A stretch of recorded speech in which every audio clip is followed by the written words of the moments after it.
In a distant kingdom lived a benevolent fairy witch named Nadi-a-eschda, whose days flowed in quiet rhythms of healing magic, gentle care, and ancient wisdom. Yet time and again her work was abruptly interrupted whenever the shimmering crystal sphere upon a heavy oaken table began to tremble, as though touched by an unseen hand or moved by some distant heartbeat.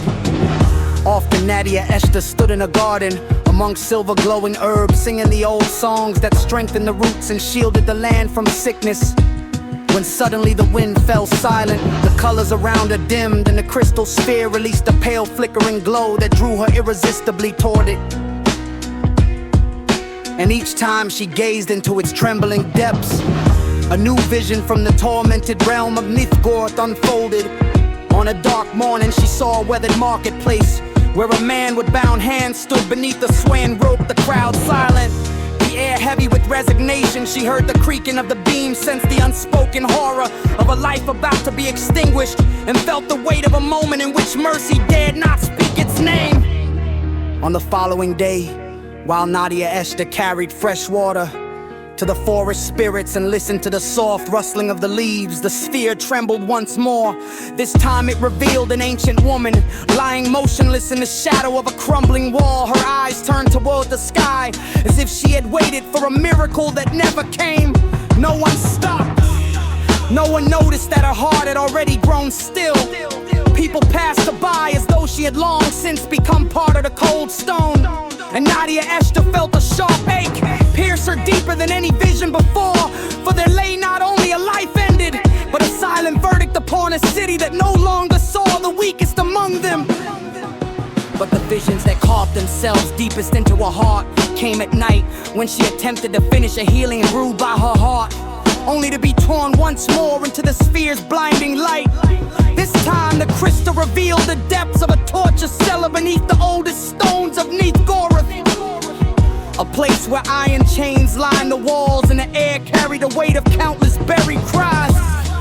She witnessed suffering without name, shadows of souls worn thin, another layer of terror that pervaded the city.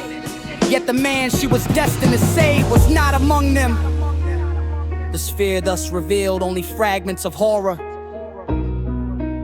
while the true prisoner, the son of the city, sat in an ancient magical prison, hidden in a place no one knew, protected by sigils and circles of power that even time itself seemed reluctant to cross. There he was held, not beaten, but confined in a silence stronger than chains and darker than any night, a spell that kept him suspended between sleep and awakening.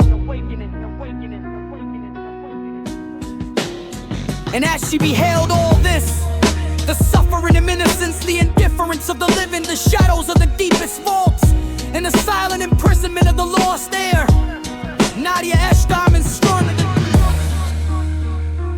that she could no longer remain a distant observer. The crystal sphere shone one final time, brighter than ever. And Nadi-a-eschda felt the visions of Nyth-Goroth sink deep into her heart. She took a deep breath, letting her gaze sweep across the flickering shadows of her home, sensing that a new chapter had begun, a path whose trials remained hidden, and whose end no one could foresee.